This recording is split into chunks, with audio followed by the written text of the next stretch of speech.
Hello everyone. Class 8 Geography Chapter 4 Agriculture. Second video. Type of farming. 1. Subsistence farming. 2. Commercial farming. Subsistence farming मतलब इसमें किसान जो अपनी family के लिए और खाने पीने के लिए बस फार्म पर खेती करता है। इसमें ना केमिकल सब और ट्रैक्टर्स ज़्यादा यूज नहीं होता और इंटेंसिव सबसिस्टेंट फार्मिंग होता है। स्मॉल प्लॉट पर ये फार्मिंग में बहुत सारे स्पेसिफिकल टूल्स इस्तेमाल किए जाते हैं।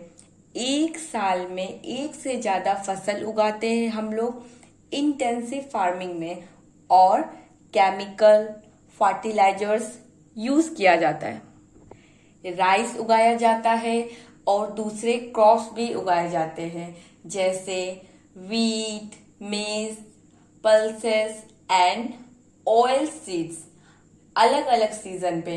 यहाँ पर पॉपुलेशन काफी ज्यादा होती है, थिकली पॉपुलेटेड एरिया होती है। मॉनसून की वहां पर इंटेंसिव एग्रीकल्चर की जाती है और एरिया है South East and South Asia.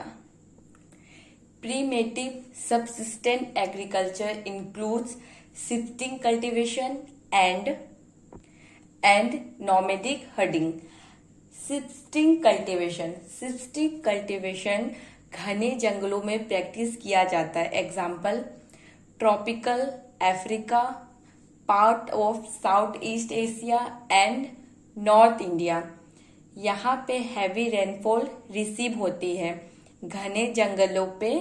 जहाँ पर ना वहाँ क्या होता है उस एरिया में वेजिटेशन ग्रीन रहता है क्योंकि रेन अच्छे से मिलती है। सपोज एक प्लॉट ऑफ लैंड को हमने चूज किया और उस एरिया पे जो ट्रीज है उनको काट दिया, उस एरिया को क्लियर कर दिया जाता है एंड काटने वाला जो ट्रीज को जो कट चुका है उसको जला दिया जाता है और ट्रीज जलाने के बाद जो राख रह जाता है वो सॉइल में मिल जाता है और जब ये राख मिक्स हो जाएगा सॉइल के साथ तो ये सॉइल क्या होगा, फर्टिलाइजर्स हो जाता है और फर्टिलाइजर सॉइल्स पे ना क्रॉप्स अच्छे से ग्रो होता है। ठीक है, ये maize, yam, potatoes and cassava are grown. और मान लीजिए इफ सॉइल फर्टिलिटी लूज कर रही है, फिर उस लैंड को क्या करते हैं, छोड़ दिया जाता है। इसलिए छोड़ते हैं ताकि सॉइल बहुत सालों बाद फिर से सॉइल अपनी फर्टिलिटी रिस्टोर कर ले और जो कल्टीवेटर है वो उस लैंड को छोड़ के दूसरे लैंड पे चले जाते हैं for cultivating. That is why we call it shifting cultivation. ठीक है, स्लैश और बर्न एग्रीकल्चर के नाम से भी बुलाया जाता है। एंड क्रॉप्स के वजह से सॉइल को ज्यादा यूज कर लिया जाता है और जब ये सॉइल की फर्टिलिटी लूज हो जाएगी तब कल्टीवेटर शिफ्ट कर देते हैं अलग एरिया में। That is why we call it shifting cultivation. पहले वाली लैंड को छोड़ करके कल्टीवेटर कुछ साल के लिए उनको वो लैंड को छोड़ देंगे उस सॉइल को उस एरिया में। ठीक, फिर यहाँ पर कल्टीवेशन, फिर उस एरिया में कल्टीवेटर क्रॉप्स ग्रो करने आए। फिर और जो ट्रीज यहाँ पर मतलब वो जगह पे लगाई थी उस ट्री को काट दिया जाता है और उस ट्री को जला दिया जाता है तो सॉइल के साथ जो ट्रीज जला दिया उसका राख बच गया ना वो सॉइल में मिल जाता है। इससे क्या होता है, सॉइल फर्टिलाइज हो जाता है और इस बार कोई भी क्रॉप ग्रो कर सकते हैं। जब कल्टीवेटर करते हैं हम स्लोली स्लोली सॉइल की फर्टिलिटी लूज हो जाती है, जो क्रॉप्स नहीं लगाते हैं ताकि सॉइल अपने फर्टिलिटी फिर से रिस्टोर कर ले। इसलिए अलग लैंड पे जाकर कल्टीवेशन क्या करते हैं, कल्टीवेशन करते हैं। इसलिए बर्न एग्रीकल्चर भी हम इसको बोल सकते हैं, और स्लैश। ठीक है। फिर नोमैडिक हर्डिंग प्रैक्टिस किया जाता है। प्रैक्टिस कहाँ करते हैं, semi arid and arid region. Semi arid बोल सकते हैं थोड़ा बारिश होता है और वो कंप्लीटली ड्राई नहीं होता है।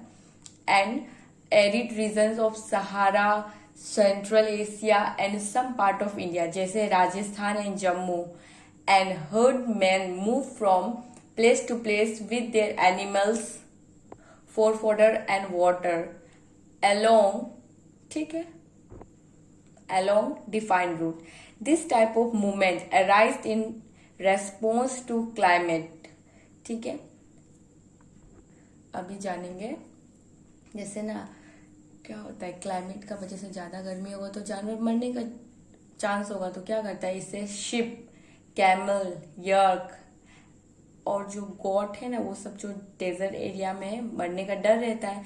दैट इज वाई गर्मी जगह से हटा के कम गर्मी जहाँ है वहां जगह में ले जाता है।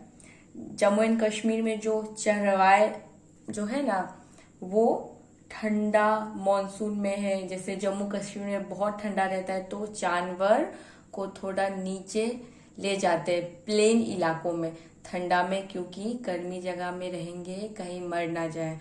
और ये लोग तो जानवरों पे बहुत डिपेंड है, क्योंकि खाना पीना का चीज उन्हें जानवरों से ही मिलती है। बहुत सारी चीज मिलता है, जैसे क्या क्या हो गया, मिल्क, मीट, ऊल, हर्ड्स। फिर जब राजस्थान में ठंडा मौसम आ जाएगा, वो अपना डेजर्ट एरिया में वापस लौट जाएंगे, और जब गर्मी मौसम हो जाएगा फिर ऊंचाई में जो जम्मू कश्मीर में चले जाएंगे। इससे क्या होगा, जानवर बच जाएगा। फिर कॉमर्शियल फार्मिंग बहुत बड़े मात्रा में उगाया जाता है। फिर एनिमल्स को बड़े नंबर में कॉमर्शियल किया जाता है। पोल्ट्री फार्मिंग मतलब जो मुर्गी को रखते हैं ना पोल्ट्री में, एक जगह बहुत सारा आप लोग देखा होगा, ठीक है, ताकि वहां से वो क्या कर सके, कॉमर्शियल कर सके, बेच सके। लेकिन बहुत सारे क्रॉप्स लगाने के लिए और एनिमल्स रेयरिंग में बहुत सारा जगह की जरूरत होती है, बहुत सारा चीज की, मतलब जैसे कैपिटल की जरूरत होगी, सारे एनिमल को खाना खिलाना पड़ेगा, खाद पानी देना होगा पौधों में डालने के लिए। फिर कमर्शियल में मशीन का भी यूज होगा। मिक्स्ड फार्मिंग, प्लांटेशन, एग्रीकल्चर भी हो जाएगा।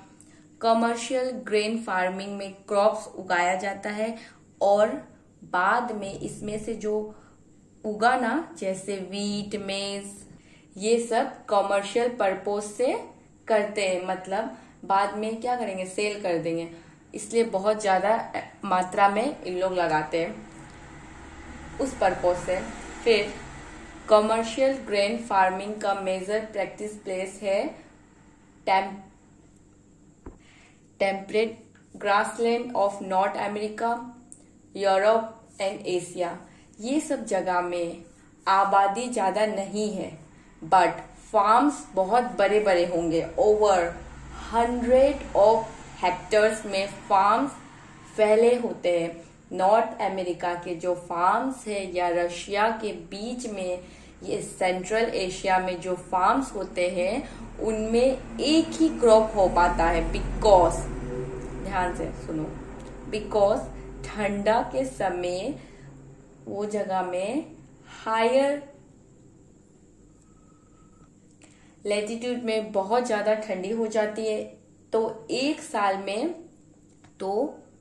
में एक ही क्रॉप उगाया जाता है। फिर जब क्रॉप ग्रोन हो जाएंगे फिर मार्केट में सेल करना है और जो प्रॉफिट मिलेगा वो हमारा हो जाएगा, ठीक है। इसने किया। फिर मिक्स्ड फार्मिंग, एक लैंड पे फूड और फॉडर क्रॉप्स भी उगाए जाते हैं और लाइफ स्टॉक को भी रेयर कराया जाता है। यूरोप में प्रैक्टिस होता है, एशिया और eastern USA, Argentina, south east Australia, New Zealand and south Africa में भी। प्लांटेशन भी कॉमर्शियल फार्मिंग है, लेकिन सिंगल क्रॉप्स उगाया जाता है जैसे T, coffee, sugar, rubber, case, फिर बनाना और कॉटन। ये सबको एक बहुत बड़े लैंड में उगाया जाता है, बहुत मात्रा में। ऐसे सिंगल क्रॉप बहुत बड़ा लैंड में उगाने वाले को हम प्लांटेशन बोलते हैं। इसमें बहुत लेबर, मनी की जरूरत होती है। और ये जो हार्वेस्टिंग का प्रोसेस फार्म्स या फैक्ट्रीज में भेजा जाता है। प्लांटेशन में ट्रांसपोर्ट नेटवर्क की भी जरूरत पड़ती है। मेजर प्लांटेशन मिलता है tropical region of the world में, जैसे rubber in Malaysia, coffee in Brazil, tea in India and Sri Lanka. Major crop क्या हो गया? बहुत ज्यादा क्रॉप्स उगाया जाता है पीपल की रिक्वायरमेंट को पूरा करने के लिए। और क्रॉप जो रॉ मटेरियल सप्लाई करते हैं एग्रो बेस्ड इंडस्ट्री में। एग्रो बेस्ड इंडस्ट्री मीन्स ये रॉ मटेरियल को यूज करके, रॉ मटेरियल्स को क्या करते हैं, यूज करके यूजफुल चीज बनाते हैं। कॉटन, जूट, ये सब एग्रो बेस्ड इंडस्ट्रीज हमें देती है। बुक में भी banana plantation, rice cultivation, wheat harvesting, bajra cultivation, ये सब दिखाया है। Major food crops like wheat, rice, maize and millets, jute and cotton हमारा फाइबर क्रॉप्स हो गया, फाइबर क्रॉप हो गया ना। फिर इम्पोर्टेंट बेवरेज क्रॉप्स है जैसे टी, कॉफी, ये भी लार्ज अमाउंट में ग्रो किया जाता है। राइस ना मेजर फूड क्रॉप्स है वर्ल्ड का, क्योंकि ये ट्रॉपिकल और सब ट्रॉपिकल रीजन में मेन डाइट है लोगों का। मतलब डेली हम जो चीज यूज करते हैं इन एरिया में रहने वाले जो लोग हैं, उनका ये जो मेन डाइट है राइस को ग्रो होने के लिए high temperature, high humidity, high rainfall की जरूरत होती है। ये अच्छे से एलोवियल क्लेड सॉइल में ग्रो होते हैं। जब रिवर फ्लो करता है ना, वो अपने साथ कुछ सेडिमेंट लेके चला आता है रिवर का साइड में, ठीक।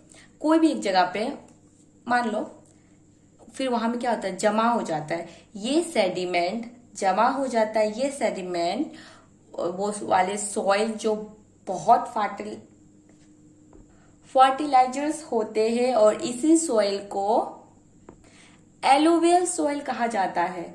मोस्ट फर्टिलाइजर सॉइल्स है एलोवियल सॉइल एंड फिर एलोवियल क्ले सॉइल, जिसमें हल्का क्ले होता है। ये वाटर को रिटेन करता है, मींस पकड़ के रखता है अपने अंदर। चाइना में प्रोडक्शन राइस है ज्यादा, फिर India, Japan, Sri Lanka and Egypt. Bengal में और बांग्लादेश में 2 से 3 क्रॉप्स उगाते हैं साल में, क्योंकि यहाँ का क्लाइमेट कंडीशन फेवरेबल होता है, पार्टिकुलर क्रॉप उगाने में अच्छा होता है। वीट के लिए मॉडरेट टेम्परेचर और रेनफॉल, बट हार्वेस्टिंग के टाइम ब्राइट सनशाइन की जरूरत है। लोमी सॉइल ठीक है। फिर sand, soil, clay, organic matter होते हैं। और लोमी सॉइल को आप ज्यादातर गार्डन में देखोगे। लोमी सॉइल में वीट अच्छे से ग्रो करते हैं, बिकॉज लोमी सॉइल वाटर को रिटेन और ड्रेन अच्छे से करते हैं और रूट तक एयर पहुंचा पाता है, इसलिए लोमी सॉइल में वीट अच्छे से ग्रो होते हैं, इसको ग्रो करते हैं। ठीक है। USA, Canada, Argentina, Russia, Ukraine, Australia and India. और इंडिया में ये विंटर में ग्रो किया जाता है। मिलेट्स नोन एज कोसा ग्रेन्स मीन्स थोड़ा हर्ड क्रॉप्स होता है, हर्ड ग्रेन्स होता है। ठीक है। थोड़ा हर्ड मीन्स थोड़ा जो ना हार्ड ग्रेन्स होता है। ठीक है। मीन्स थोड़ा कड़ा। ठीक है। और ये कम फर्टिलाइजर्स हम बोलते हैं ना, वो कम में और सैंडी सॉइल में भी क्या होता है, उग जाता है। और इसमें लो रेनफॉल में भी ये ग्रो हो जाता है। हाई टू मॉडरेट टेम्परेचर में ये ग्रो होता है। ठीक है। और ठीक ठाक रेनफॉल की जरूरत है। फिर jowar, bajra and ragi are grown in India और other countries like Nigeria, China, निगरी। मेज ग्रो करने के लिए ना हाई और ना लो टेम्परेचर चाहिए, मॉडरेट टेम्परेचर चाहिए। ठीक है। बारिश मॉडरेट होना चाहिए, बट धूप बहुत चाहिए। फर्टिलाइजर होना चाहिए, सॉइल में फर्टाइल होना चाहिए मेज ग्रो करने के लिए। एंड मेज is grown in north America, Brazil, China, Russia, Canada, India, Mexico. ठीक है। नेक्स्ट देखते हैं, वेरी इंपॉर्टेंट, कॉटन ग्रो होने के लिए हाई टेम्परेचर चाहिए और लाइट रेनफॉल चाहिए, और जो ओस जो गिरता है ना, वो नहीं गिरना चाहिए मोर देन 200 से 10 डेज तक लगभग। कॉटन ग्रो होता है ब्लैक एंड एलोवेल सॉइल में, और China, USA, India, Pakistan, Brazil और इजिप्ट है लीडिंग प्रोड्यूसर ऑफ कॉटन का। इसमें सॉइल का नाम अच्छा से याद कर लेना है। ठीक है। रॉ मटेरियल प्रोड्यूस करता है कॉटन हो गया टेक्सटाइल इंडस्ट्री के लिए। कॉटन मीन्स जो अभी बताया, China, USA, India, Pakistan, Brazil और इजिप्ट है लीडिंग प्रोड्यूसर ऑफ कॉटन का। रॉ मटेरियल्स प्रोड्यूस करता है कॉटन टेक्सटाइल इंडस्ट्रीज के लिए। कॉटन टेक्सटाइल ये एग्रो बेस्ड इंडस्ट्री होती है। ठीक है। फिर जूट को गोल्डन फाइबर बोलते हैं, और ये ग्रो होता है एलोवेल सॉइल में, और हाई टेम्परेचर और हैवी रेनफॉल और ह्यूमिड क्लाइमेट चाहिए। ठीक है। जूट को ग्रो होने के लिए ये क्रॉप ग्रो होता है ट्रॉपिकल एरिया में, और जूट क्या है, लीडिंग प्रोड्यूसर है इसका, क्या, इंडिया और बांग्लादेश। कॉफी में ना वार्म और वेट क्लाइमेट चाहिए और लोमी सॉइल चाहिए। हिल स्लॉप्स अच्छे होते हैं ये उगाने के लिए, ये क्रॉप ग्रो करने के लिए। ठीक है। ब्राजील लीडिंग प्रोड्यूसर है, उसके बाद कोलंबिया एंड इंडिया। फिर अपना फेवरेट टी, जो बेवरेज क्रॉप्स है जो प्लांटेशन के अंदर आता है। टी ग्रो करने के लिए कोल्ड टेम्परेचर कंडीशन चाहिए होता है और हाई रेनफॉल रिक्वायर्ड है। पूरे साल इस क्रॉप्स को ग्रो करने के लिए पूरे साल बारिश होती है, इसलिए इसका जो लीव्स है ना, वो क्या है, सॉफ्ट होता है। इसमें लॉमी सॉइल की जरूरत होती है और जेंटल स्लॉप्स की जरूरत होती है, और इसमें लेबर भी बहुत लगते हैं। क्योंकि लीव्स को तोड़ना होता है, लिप्स को पिकअप करने के लिए लेबर तो चाहिए, बहुत हार्ड वर्किंग काम है इसलिए। फिर Kenya, India, China, Sri Lanka produce करता है बेस्ट क्वालिटी टी का वर्ल्ड में। ठीक है, ये ऐसा चैप्टर है ना, इसको रीडिंग करना ही पड़ेगा तभी अच्छा से समझ में आएगा। ठीक है एवरीवन, ओके। ये देखो पिक में दिखाया गया है टी प्लांटेशन, अच्छा से इसमें पढ़ना है। ठीक है चैप्टर को। और नेक्स्ट क्लास में एग्रीकल्चर डेवलपमेंट पढ़ेंगे। Okay everyone, thank you so much.